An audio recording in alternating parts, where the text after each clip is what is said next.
ভোটও শেষ, কাউন্টিংও শেষ। তো এতদিন প্রচারের এত ব্যস্ততা ছিল, তারপরেও ব্যস্ততা ছিল রেজাল্ট বেরোনো অবধি। এখন কেমন লাগছে আর কি? এই মানে কিছু কি মিস করছে? হ্যাঁ, মানে এই অনুভবটা আমার হয়েছিল যখন, বা হয়ও, যখন পিএইচডি করছি, পিএইচডি শেষ হয়ে গেল, জমা করে দিলাম, তারপর মনে হলো এবার কি। যখন বই লিখি ইন্টেন্সলি, একটার পর একটা চ্যাপ্টার শেষ হচ্ছে, রিসার্চ করছি, ফুটনোট ভেরিফাই করছি, রেফারেন্সেস দিচ্ছি, আবার রিরাইট করছি, তারপর বই জমা হয়ে গেল, ম্যানুস্ক্রিপ্ট রেডি, কপি এডিটিংও হয়ে গেল, সব হয়ে গেল, তারপর মনে হয় এবার কি। ঠিক ওই ধরনের একটা অনুভব হচ্ছে, কিন্তু ব্যস্ততার তো আর শেষ নেই, কাজের শেষ নেই। হ্যাঁ, সে তো বটেই। এবং এখন আবার যা দায়িত্ব আমি এতদিন পালন করে এসেছি, শ্যামাপ্রসাদ ফাউন্ডেশনের কাজ, দিল্লিতে যে জাতীয় স্তরে যে দায়িত্ব, সেইগুলো আবার আস্তে আস্তে আবার সেইগুলোকে তুলে ধরা, সেই কাজ, অনেক কাজ পেন্ডিংও হয়ে গেছে। এবং এখানে নিরন্তর যোগাযোগ রাখা মানুষের সাথে, বিভিন্ন জায়গায় যাওয়া, আগামী দিনের অনেক কর্মসূচি অলরেডি প্ল্যান করা শুরু হয়ে গেছে। সারা দেশব্যাপী বিভিন্ন অনুষ্ঠান, প্রোগ্রাম, কনফারেন্সেস, এইগুলো প্ল্যান করা শুরু হয়ে গেছে। কেন আমাদের যে কাজ, বিশেষ করে আমার যে কাজ, আমার যে ফোকাস, এই কাজ নিরন্তর চলে। এই কাজ কোনো ইলেকশন ভিত্তিক কাজ না। মানে এই কাজটা কি মানে শুধু ইলেকশন শুধু নয়, যে একাডেমিক কাজ, সেই কাজটাকেও বলছো? দেখো, একাডেমিক কাজটা আমার নিজস্ব, আমার একাডেমিক একটা অ্যাপ্রোচ। আমার বিভিন্ন ইউনিভার্সিটিজে আমার ডাক পড়ে, আমি সেখানে বক্তৃতা দিতে চাই, সেখানে কনফারেন্সেসে পার্টিসিপেট করি। এখন অনেকটা কিছুটা কমে গেছে একাডেমিক এই দিকটা। বাকিটা হলো যে আমাদের ফাউন্ডেশনের যে রিসার্চ কাজ, সেগুলো চলতে থাকে, সেইখানে টিমকে পরিচালনা করা, এখন আগামী দিনে আরও প্রোগ্রাম করা, এবং এই ফাউন্ডেশন আরও একটি সিদ্ধান্ত হয়েছে যে বিভিন্ন জায়গায় এক্সপ্যানশন করা হবে, অন্যান্য রাজ্যেও এক্সপ্যান্ড করা হবে, সেইখানকার টিম তৈরি করা, এইসব করা, এগুলো চলছে, এগুলো চলতেই থাকে। এবং এর সাথে সাথে পার্টির যা যা অন্যান্য দায়িত্ব থাকে, সেগুলো পালন করা আগামী দিনে। তো এই যে রাজনীতিতে আসা, মানে আমি বলছি ইলেকটোরাল পলিটিক্সের কথা, নির্বাচনী রাজনীতিতে আসা, এটা তো আমরা জানতে পারছি যে কখন আসছো। আমি জানতে চাইছি তার আগের প্রস্তুতি, ঠিক না, আগের ব্যাপারটা সম্পর্কে আমরা খুব একটা জানি না। যে যাদবপুর থেকে পিএইচডি করছো, তারপরে নির্বাচনী রাজনীতি 2019-এ, এর মাঝের সময়টা এটা কিভাবে কি হলো, এই জার্নিটা কেমন ছিল? আমি যাদবপুর থেকে পোস্ট গ্র্যাজুয়েট ডিপ্লোমা জার্নালিজমে করেছিলাম, এবং তারপরে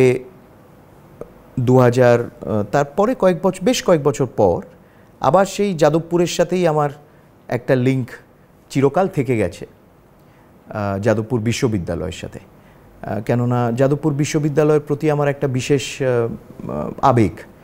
যাদবপুর বিশ্ববিদ্যালয়ে আমি সবসময় এটা বলেছি, আমি জানি না কতজন জানেন এটা, অনেকে জানেন, অনেকে জানেনও না, যে যাদবপুর বিশ্ববিদ্যালয় is a product of the national education movement.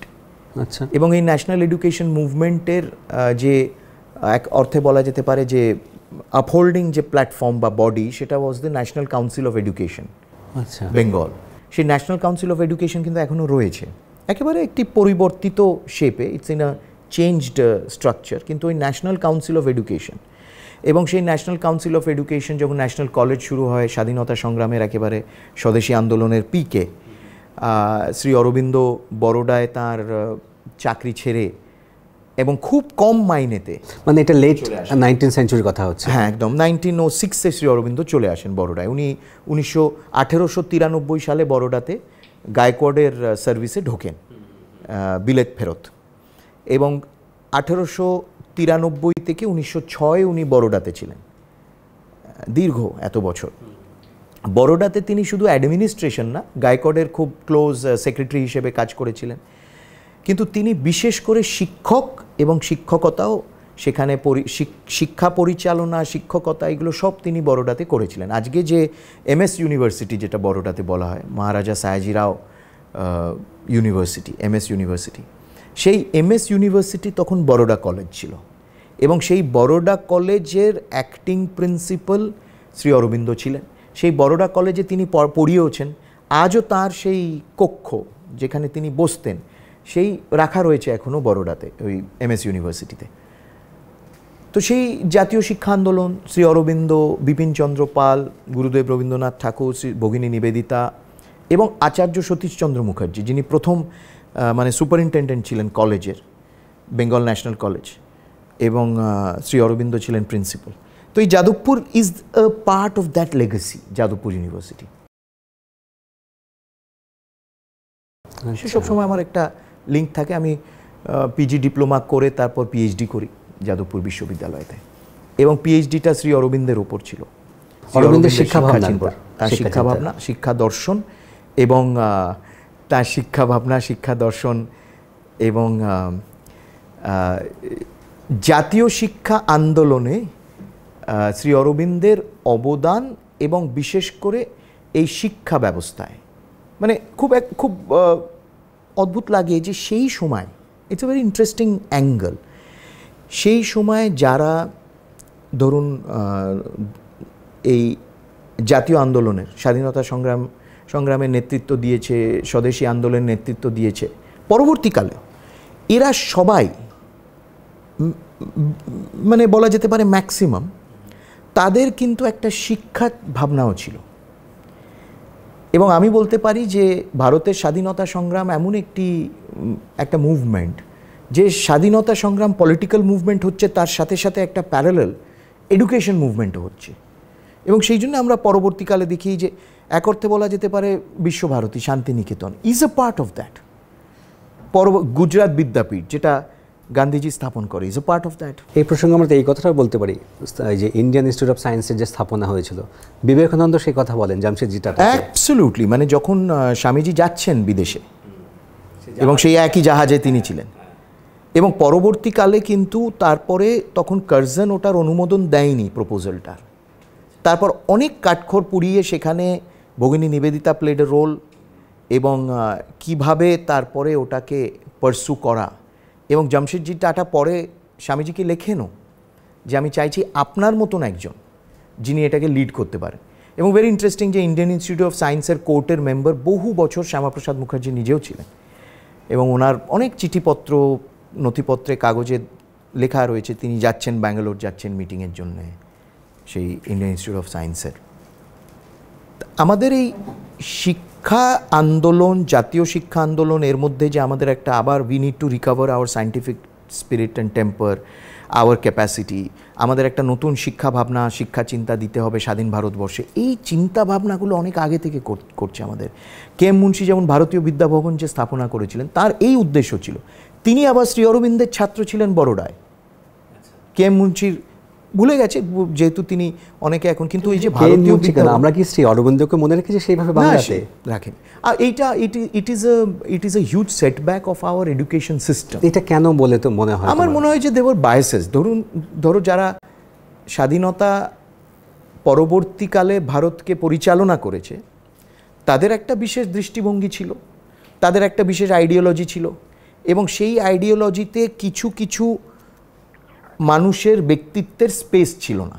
আমার একটা প্রশ্ন, যে স্বাধীনতার পর শ্রী অরবিন্দের নামে হোক বা স্বামী বিবেকানন্দের নামে হোক, বা অনেক পরে সেটা হলো ডক্টর বি.আর. আম্বেদকরের নামে হোক, কোনো বিশ্ববিদ্যালয় স্থাপনা হয়নি কেন? ওয়াই? কেউ ভাবেনি কেন? কিন্তু বিবেকানন্দের নামে তো পরে বাংলাতে হয়েছে বহু। না, সেটা তো রামকৃষ্ণ মিশন করেছে। রামকৃষ্ণ মিশন করেছে, ব্যক্তিগত উদ্যোগে করেছে, ঠিক, কিন্তু একটি জাতীয় উদ্যোগে, জাতীয় স্তরে স্বামী বিবেকানন্দ ইউনিভার্সিটি বলে প্রতিষ্ঠিত করার হয়নি। যেতেই পারতো। জওয়াহরলাল নেহরু ইউনিভার্সিটি হতো। জওয়াহরলাল নেহরু ইউনিভার্সিটি 71 প্রথমেই you establish Jawaharlal Nehru university. But I mean, with all due respect, Nehru was not an educationist. He was not an educational visionary. স্বামীজির যে ভিশন ছিল, শ্রী অরবিন্দের যে ভিশন ছিল, for that matter Lala Lajpat Rai, এদের লেখা, লালা লাজপত রায়ের লেখা অন ন্যাশনাল এডুকেশন, যে স্বাধীন ভারতবর্ষের শুধু রাষ্ট্র পরিকাঠামো কী হবে তা না, স্বাধীন ভারতবর্ষের শিক্ষা পরিকাঠামো কী হবে, স্বাধীন ভারতবর্ষের শিক্ষা দিশা কী হবে, সেই নিয়ে তারা ভাবনা চিন্তা করেছিল যখন আমরা পরাধীন ছিলাম। এবং এই বিশ্বভারতী 1951 ইন্টারিম পার্লামেন্ট মে মাসে প্রায় 2 মাস ধরে ডিবেট হলো বিশ্বভারতী বিল নিয়ে, যে বিশ্বভারতী ভারত সরকার অধিগ্রহণ করবে এবং it's going to become a government institution. এবং সেখানে শ্যামাপ্রসাদ, কেটি শাহ, অন্যান্যদের ইন্টারভেনশন, সেখানে অসাধারণ কথা। তাদের বক্তব্য হচ্ছে যে বিশ্বভারতীর একটি ফিলোসফি, তার একটি আদর্শ, যেটা গুরুদেব তিনি ভেবে এটাকে তৈরি করেছিলেন, স্বাধীন ভারতবর্ষতে ভারত সরকার যাতে ওটাকে অধিগ্রহণ না করে তাকে এমনভাবে সমর্থন দিক যে সে নিজস্বতা মেনটেন করতে পারে এবং সেই নিজস্বতাটাকে বজায় রেখে বিশ্বভারতী হয়ে এগিয়ে যেতে পারে। কিন্তু obviously that motion was defeated, কেননা শ্যামাপ্রসাদ এদের তো আর সংখ্যাগরিষ্ঠতা ছিল না। কিন্তু আমি সবাইকে বলি, যারা শিক্ষাবিদ, অনেকে পড়েনি, সবাইকে বলি যে আপনারা ওই ডিবেটটা পড়ুন না। তাহলে এই যে অরবিন্দের শিক্ষা ভাবনা, মানে তারা তো, অরবিন্দ যেমন একদিকে বিপ্লবী ছিলেন, তথাকথিত অতি বিপ্লবী ছিলেন, পরবর্তীকালে তো সন্ন্যাসী হয়ে যান, তার বা শ্যামাপ্রসাদের বা বিবেকানন্দের, তার মানে হচ্ছে দেশ গঠনের কাছে শিক্ষার সমান ভূমিকা আছে। সেটা কি পরবর্তীকালে স্বাধীন ভারতে সেভাবে হয়নি, ফলো করা হয়নি, তাই তো? মানে আমার একটা theory, I may be wrong, কিন্তু এটা আমার নিজের পড়াশোনা করে যতটা আমি বুঝেছি। দেখুন, 1948 সালে কমিশন গঠন হয় ডক্টর সর্বপল্লী রাধাকৃষ্ণনের নেতৃত্বে, এবং সেই দেখবেন কমিশন, যখন আমি আমার রিসার্চের মধ্যে দেখেছি, কমিশন সারা ভারতবর্ষে ঘুরেছিল। 1948-এ কমিশন একেবারে ত্রিচি, মাদ্রাস অবধি এসেছিল, এবং কিন্তু ওই কমিশনের কোথাও দেখা নেই ডিবি গুন্ডাপ্পার মতন বিখ্যাত কন্নড়া লেখক, সাহিত্যিক, চিন্তাবিদ, তাদেরকে ইন্টারভিউ করেছে। কিন্তু অদ্ভুতভাবে এই কমিশনের কোনো রকম ইন্টারাকশন শ্যামাপ্রসাদের সাথে হয়নি। উনি তখন কেন্দ্রীয় মন্ত্রী, কিন্তু প্রশ্নটা এখানে থেকেই যাচ্ছে, যিনি সর্বকনিষ্ঠ উপাচার্য কলকাতা বিশ্ববিদ্যালয়, যিনি সারা জীবনের যার একটা সিংহভাগ, একটা দিক, একটা ডাইমেনশন শিক্ষা জগতের ছিল, সেই শ্যামাপ্রসাদ, যিনি তার জীবনের শেষ দিন অবধি প্রায়, শেষ মাস অবধি প্রায় কনভোকেশন অ্যাড্রেসেস ডেলিভার করেছেন, সেই শ্যামাপ্রসাদকেই 1948 কমিশন কনসাল্ট করলো না, শ্রী অরবিন্দকে করলো না। শ্রী অরবিন্দ পন্ডিচেরিতে তখন 1948-এ তিনি তার যে নির্বাসন, ইম্পোজ সেলফ ইম্পোজ যে এক্সাইলটা, ইন 1948 তিনি সেটাকে অনেকটা রিল্যাক্স করে দিয়েছিলেন, অনেকে তার সাথে দেখা করতে পারত। So my question is, why didn't the Radhakrishnan Commission try and meet Sri Aurobindo to ask him what is his vision about educational vision for independent India? অনেক খামতি থেকে গেছে। রাজনৈতিক, সেটা বলতে চাইছি না, আমি তার মধ্যে যাচ্ছি না, আমি এর মধ্যে রাজনীতি আনছি না। আমি বলবো যে হয়তো এটা একটা খামতি, এটা কেউ ভাবেনি হয়তো। এবং আচ্ছা, স্বাধীনতার পরে ভারতবর্ষে আমাদের স্বাধীনতার আন্দোলনের দ্বারা নির্মিত যে শিক্ষা প্রতিষ্ঠানগুলো, সেইগুলোকে কোনো বিশেষ মর্যাদা দেওয়া হয়নি। Either they degenerated or they were neglected, তাদের কোনো বিশেষ মর্যাদা দেওয়া হয়নি। এখন কি তাদের প্রাসঙ্গিকতা রয়েছে? এই নতুন যে ন্যাশনাল এডুকেশন পলিসি, এর প্রেক্ষাপটে যদি দেখি, এদের প্রাসঙ্গিকতা অনেক বেশি। আমি দুটো উদাহরণ কেবলমাত্র দেব। এই দুটো উদাহরণের সাথেই আমি ওতপ্রোতভাবে জড়িত ছিলাম। এক হলো বিশ্বভারতীর কোর্টেরও মেম্বার আমার হওয়ার সুযোগ, প্রিভিলেজ হয়েছিল।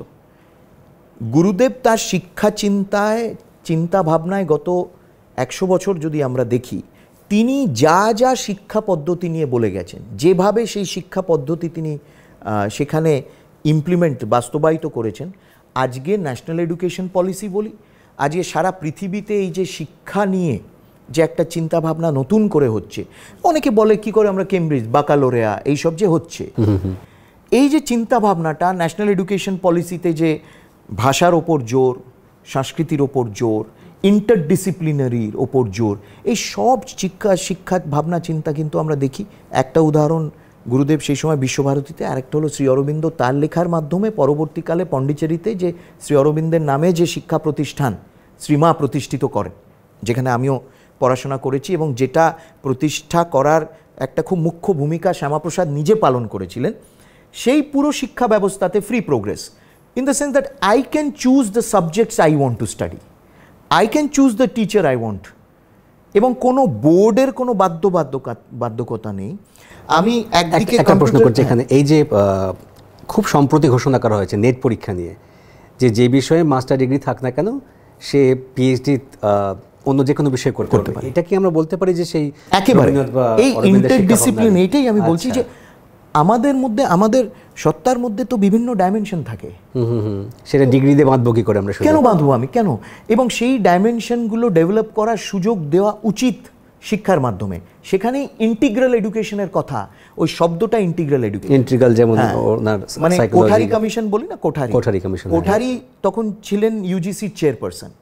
তিনি যে কমিশন হেড করেছিলেন, সেই কমিশন শ্রীমার সাথে, যে মাদার যিনি আর কি পন্ডিচেরির শ্রীমা ছিলেন, তার সাথে তারা এসে দেখা করেছিল এবং তিনি তখন মাদারের তারা ইন্টারভিউ নিয়েছিল এবং তিনি শ্রী অরবিন্দের শিক্ষা ভাবনা নিয়ে যা বলেছিলেন, সেখানে ইন্টিগ্রাল কথাটা, যে we are an integrated whole, আমাদের মধ্যে বিভিন্ন সত্তা থাকে, কিন্তু এমন একটা শিক্ষা পদ্ধতি আমরা অবলম্বন করব যে সত্তাগুলোর মধ্যে একটা হারমোনি, সামঞ্জস্য এনে দেবে, কোনো কনফ্লিক্ট থাকবে না।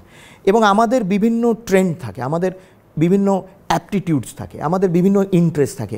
আমরা কি শিক্ষার মাধ্যমে সেই ট্রেন্ড, অ্যাপটিটিউড, ইন্টারেস্টগুলোকে একটা হারমোনাইজ করতে পারি কিনা? That is education. ঠিক যেমন অরবিন্দের যে ইন্টিগ্রাল যোগা, তো সেটারই একটা সম্প্রসারণ, একটা ইন্টিগ্রাল সাইকোলজি এবং ইন্টিগ্রাল এডুকেশন, যেখানে আগে ডিসিপ্লিন আমি বেঁধে দিচ্ছিলাম, এখন আর সেটা হচ্ছে না।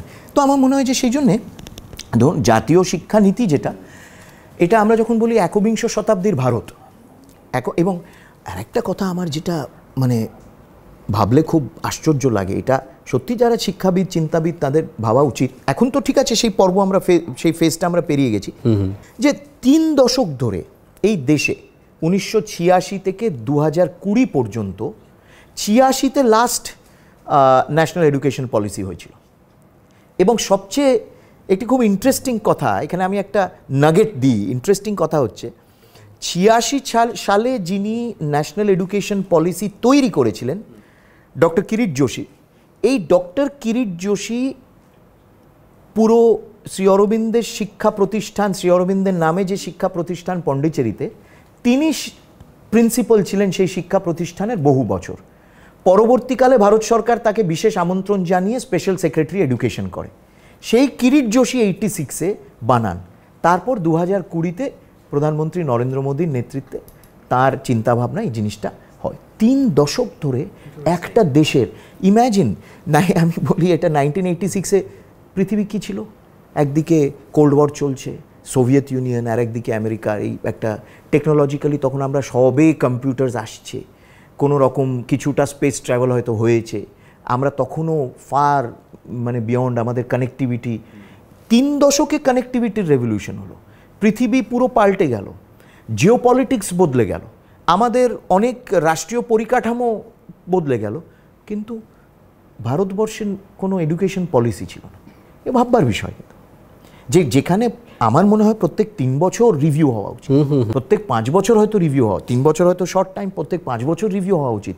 আরও কি আমরা এলিমেন্ট দিই, because the world is changing so fast. অন্তত এনসিআরটিতে সিলেবাস রিভিউটা হয়, বাকি সমস্ত স্টেটে কিন্তু সেটাও হয় না। কি হয় যে এই যে তোমার দিশা, you see your direction of your education, and we were a knowledge society. না হলে আমাদের এখানেই তো তক্ষশিলা, নালন্দা ছিল, এবং নালন্দার ডিসক্রিপশন রাধাকুমুদ মুখার্জির বইতে, এডুকেশন ইন এনশিয়েন্ট ইন্ডিয়া, রাধাকুমুদ মুখার্জির বই, সেখানে মানে ইট ওয়াজ এ সেমিনাল বুক।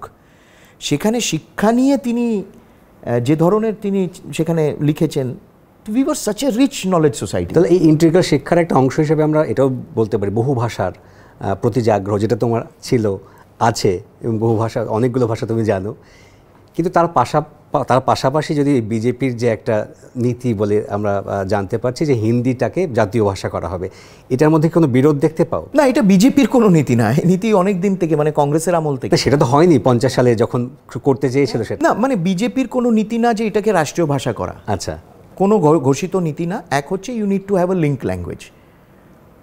আমার কথা হচ্ছে একটা বিদেশি ভাষাকে লিঙ্ক ল্যাঙ্গুয়েজ না করে, ইংরেজিকে লিঙ্ক ল্যাঙ্গুয়েজ না করে, একটা ভারতীয় ভাষাকে করলে হয় যে ভাষা সবচেয়ে বেশি মানুষ বলতে পারে। 1, 2 হলো বিজেপির একটা খুব ক্লিয়ার, এবং সেটা ন্যাশনাল এডুকেশন পলিসিতেও ইট ইজ রিফ্লেক্টেড, আমাদের ভাষা এতটাই বিবিধ ভাষা, ইন্ডিয়ান ভারতীয় ভাষা, সেই ভারতীয় ভাষাগুলোকে আরও সুদৃঢ় করা, যে ভাষাগুলো প্রায় এক্সটিংক্ট হয়ে যাচ্ছে সেগুলোকে সংরক্ষণ করা, আরও পপুলারাইজ করা, বিভিন্ন গ্রন্থ, এবং সেটা তোমার যদি মনে আছে পার্লামেন্টেও প্রধানমন্ত্রী একাধিকবার বলেছে, আমাদের স্বরাষ্ট্রমন্ত্রীও বলেছেন, বিভিন্ন শিক্ষামন্ত্রী বলেছেন যে বিভিন্ন ভাষার গ্রন্থ অন্য ভাষায় অনুবাদ করে সেগুলোকে পপুলারাইজ করা। এটা সুমিত মুখার্জি বলেছিলেন এক সময়। এক। দুই হলো যে সায়েন্টিফিক টার্মস সেগুলো ভারতীয় ভাষাতে হবে, scientific terms in Indian languages. এটা তোমার যদি মনে আছে, তুমি যদি জানো, এটা শ্যামাপ্রসাদ যখন ভাইস চ্যান্সেলর ছিলেন তিনি এটা শুরু করেছিলেন যে সায়েন্টিফিক টার্মস বাংলায় করা। সত্যেন বসু কিন্তু বাংলা ভাষায় বিজ্ঞান চর্চা নিয়ে শেষ জীবনে কাজ করেছিলেন। অ্যাবসলিউটলি। এবং সেই সময় একটা কলকাতা বিশ্ববিদ্যালয় কমিটি গঠন হলো, যে কমিটি এই চর্চাটা করবে, তারা এই লেক্সিকনটা বার করবে যে scientific study in Bangla, in ভারতীয়। শ্যামাপ্রসাদকে আমার মনে হয় কেমব্রিজ ইউনিভার্সিটির 250 বছর, তো তাদের মনে হয় চ্যান্সেলর হয় কেমব্রিজ, মানে তিনি লিখছেন ওনাকে ইনভিটেশন লেটার ইংরেজিতে। Shyamaprasad as vice chancellor of Calcutta university সেই চিঠির উত্তর দিচ্ছেন বাংলায়। বাহ। এলাহাবাদ বিশ্ববিদ্যালয়ের 100 বছর বা 150 বছর, 100 বছর হবে, শ্যামাপ্রসাদকে চিঠি লিখছেন তারা হিন্দিতে, তিনি তার উত্তর দিচ্ছেন বাংলায়। তো আমাদের এটা খুব ক্লিয়ার। এবং আজকে থেকে না, জনসংঘের আমল থেকে, জনসংঘের যদি রেজলিউশনসগুলো তুমি দেখো, পণ্ডিত দীনদয়াল উপাধ্যায় এবং জনসংঘের প্রতিষ্ঠাতা শ্যামাপ্রসাদ মুখোপাধ্যায় নিজে, জনসংঘের রেজলিউশনসগুলো দেখো, প্রত্যেক জায়গায় যে আমাদের ভারতীয় ভাষাকেও জোর দিতে হবে, ভারতীয় ভাষাকে আমাদের বাঁচিয়ে রাখতে হবে, সংস্কৃতের ওপর জোর। সংস্কৃত একটা ন্যারেটিভ চালু করেছিল কিছু সংখ্যক মানুষ, একটি আইডিওলজি ড্রিভেন, যে Sanskrit is the elite language. It was not, it was not. এবং এইবারে যেমন সুব্রমণ্য ভারতী মহাকবি, তামিলনাড়ুর মানে একেবারে আইকনিক, যেমন আমাদের গুরুদেব রবীন্দ্রনাথ ঠাকুর তামিলনাড়ুতে সুব্রমণ্যম ভারতী মহাকবি, তাকে বিশেষ করে ডিএমকের এরা তার লেগেসিটাকে চেপে রাখার চেষ্টা করেছে। কেন, ওই যে মনে হয় যে ওই আপার কাস্ট বলে তাকে দাবিয়ে দাও, সরিয়ে দাও। কিন্তু সুব্রমণ্যম ভারতীর মতন কবি আমার মনে হয় না তামিল লিটারেচারে এখন অবধি, এবং তিনি শ্রী অরবিন্দের খুব ক্লোজ ছিলেন, খুব কম অল্প বয়সে মারা যান। সুব্রমণ্যম ভারতীর 100 বছর, তার মৃত্যুর শতাব্দী, বেনারস হিন্দু ইউনিভার্সিটিতে একটা special chair on Tamil, classical language Tamil, অনুষ্ঠিত করেছেন প্রধানমন্ত্রী। কেউ কিন্তু ভাবেনি এর আগে যে বেনারস হিন্দু ইউনিভার্সিটি পুরোপুরি একেবারে হিন্দি হার্টল্যান্ডে বলা যেতে পারে, সেখানে সুব্রমণ্যম ভারতীর নামে চেয়ার অনুষ্ঠিত করা, মানে পুরো একটা সেন্টার অনুষ্ঠিত করা, এগুলো হয়েছে। সেই জন্য আমরা উই আর ভেরি ক্লিয়ার যে আমরা ভাষা, আমরা বহু ভাষা যাতে আমরা বলতে পারি সেই শিক্ষা আমাদের দরকার, আমরা পরস্পরের ভাষা যাতে বলতে পারি। এবং আমার মনে হয় যে ওই যে তার মানে হিন্দি ভাষাটাকে চাপিয়ে দেওয়া, ইম্পোজিশন অফ হিন্দিটার খুব একটা সিম্পলিফিকেশন, খুব সরলীকরণ একটা। অ্যাবসলিউটলি, হ্যাঁ। মানে এবং যেমন সাউথে যে ডিএমকের সাউথে যারা হিন্দি অপোজ করে, একসময় আরও বেশি করতো, এখন আর করে না, কিন্তু যারা করে তারাই আবার স্পেশাল কোচিং ক্লাস নেয়। তো তারা, তুমি দেখবে চেন্নাইতে একটু খোঁজ করবে যে স্পিকিং হিন্দির ক্লাস কত হয়, যাকে যাকে মানুষ গিয়ে স্পিকিং হিন্দির ক্লাস করছে চেন্নাইতে, তামিলনাড়ুতে। এটা লোকে জানে না, চুপ করে থাকে, যাকে যাকে তারা করছে।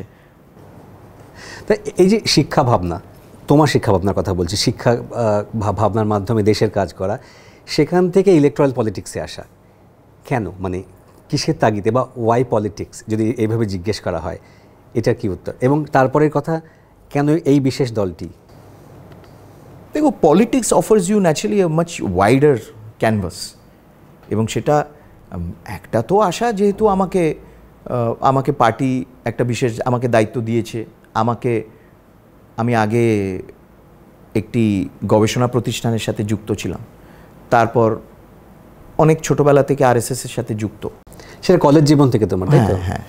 সংঘের দিক থেকে তারপর একটি সাজেশন এলো যে আমি পার্টিতে এসে শ্যামাপ্রসাদ মুখার্জি রিসার্চ ফাউন্ডেশনটার দায়িত্ব গ্রহণ করি। সেই সময় একটু কেউ ছিল না এই দায়িত্বটা নেওয়ার, কেউ নিতে। এটা 2013-র কথা হচ্ছে, 2012-13, হ্যাঁ 12-13।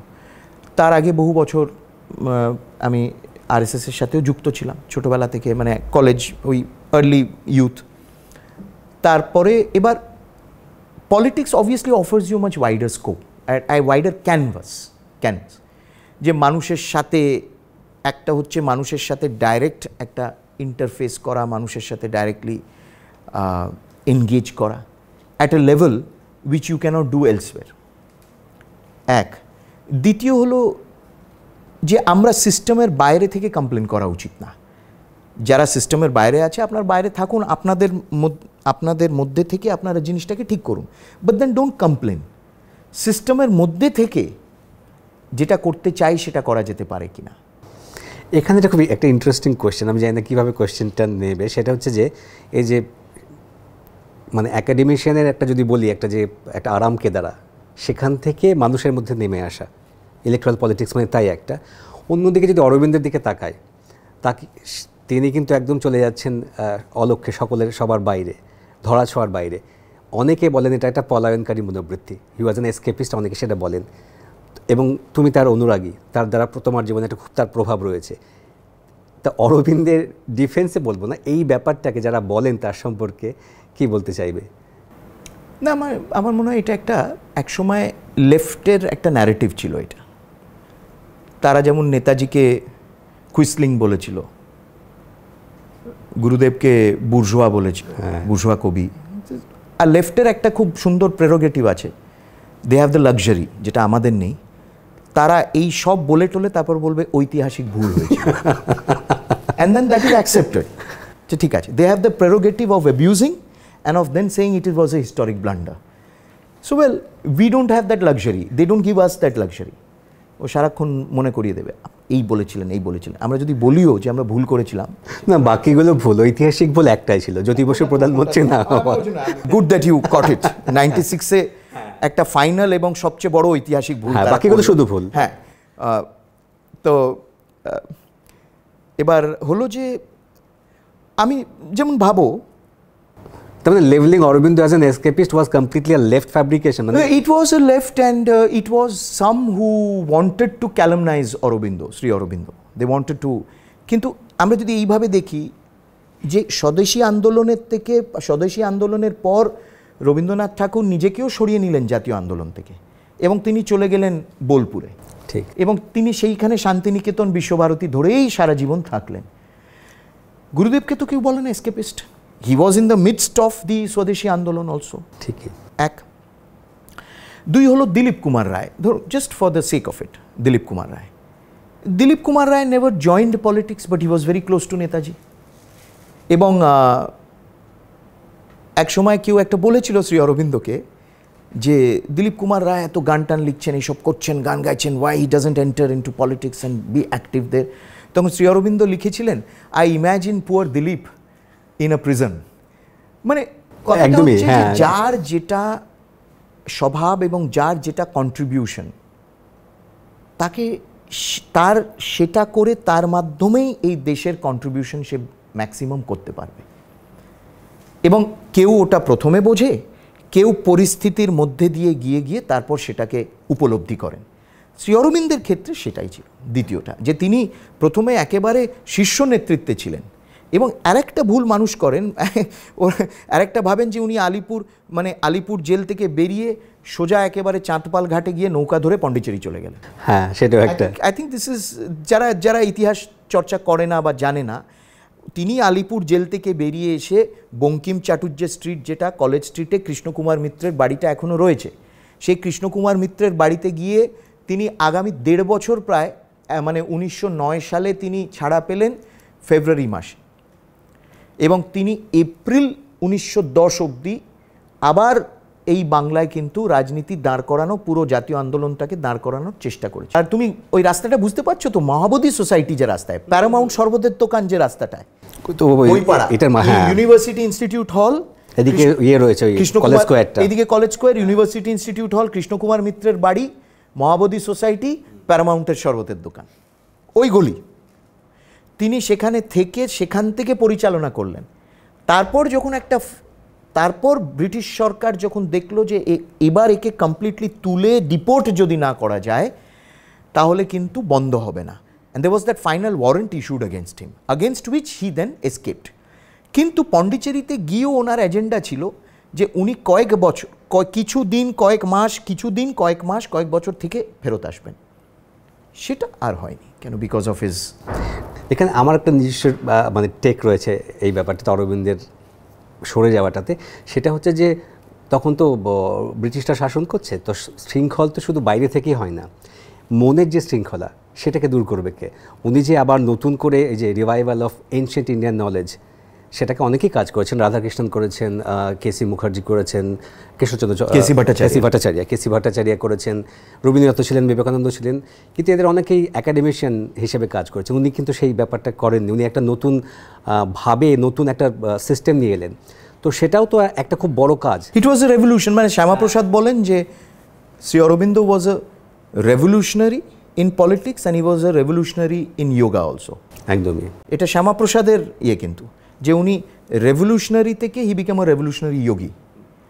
তো এইসব আমার মনে হয় যে এইগুলো না ওপর না করে, এগুলো সব এরা ওপর দেখে। যেমন আমাকে অনেকে জিজ্ঞেস করে, আচ্ছা শ্যামাপ্রসাদ এবং নেতাজির মধ্যে তো সারাক্ষণ একটা এটা একদমই কনফ্লিক্ট ছিল।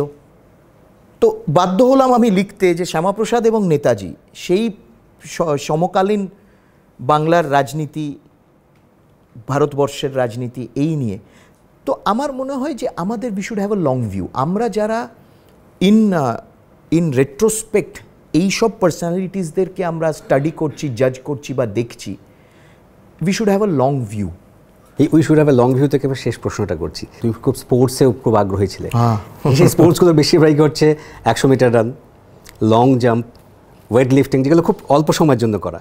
তো পলিটিক্সটাকে সেরকম মনে হচ্ছে নাকি এটা ম্যারাথনের মতো? না, ইট ইজ এ কম্বিনেশন। আচ্ছা, পলিটিক্সে you need to have the strength of a weight lifter and you have to have the stamina of a marathon runner. এবং যদি ডেক্যাথলনের স্পিরিটটা থাকে তাহলে কিন্তু ইউ ক্যান মুভ অ্যাহেড। তো আমি লং ডিস্টেন্স রানিংও করেছি এবং লাস্ট ল্যাপে আমি কভার করতাম লং ডিস্টেন্স রানিং। লাস্ট ল্যাপে আমি স্ট্যামিনাটা থাকতে হবে করার জন্য।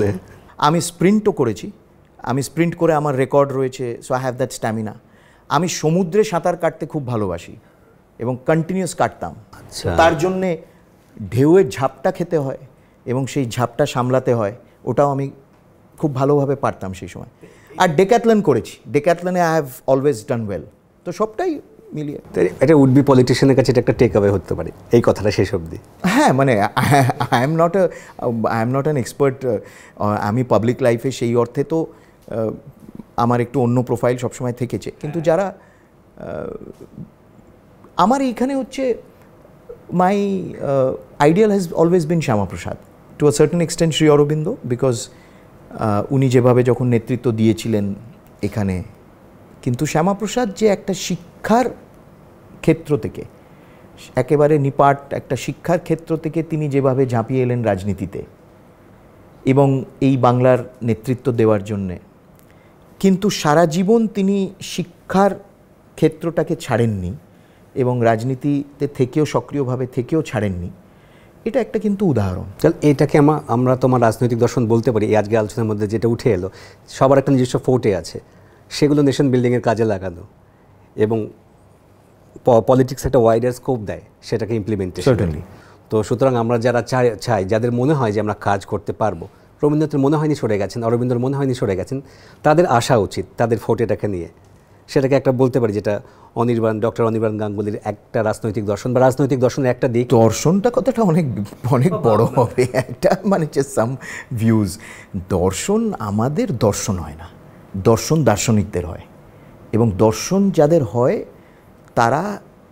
তারা কি হয়, তারা এক এক যুগ তারা দেখতে পারে, দে ভেরি প্রিসেন্ট। আমাদের we just have thoughts, because you see, আমি বলি we are all very transitory.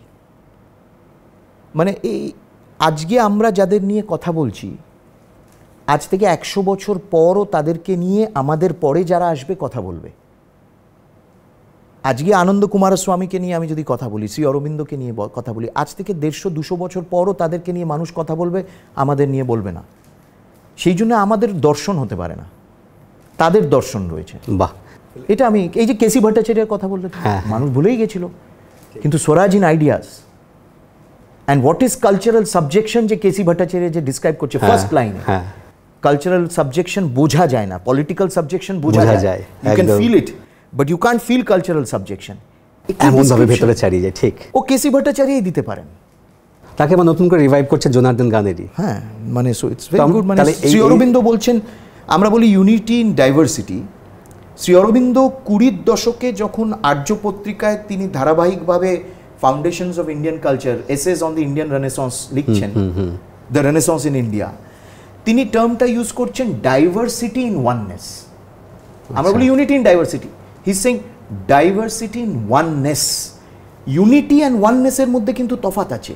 Oneness is something which you feel, unity is just a word, you say we R United, it's a unity. Oneness, that ness, in that ness is that sense of feeling, that sense of being one. And bringing all those fragmentation together. তো শ্রী অরবিন্দ বলছেন diversity in oneness. বাহ, তো এই সব আর কি, ওরা দার্শনিক। বেশ, তাহলে আমরা ট্রানজিটরি, কিন্তু যদি আমাদের এই আড্ডাটাকে কি বলবো কিছু মাত্র রেখাপাত করতে পারে, তাহলে ভাববো যে ঠিক আছে, সফল হয়েছে এবং আমরা আবার আড্ডাতে বসবো। বেশ, তাহলে এখানে শেষ করি। ধন্যবাদ।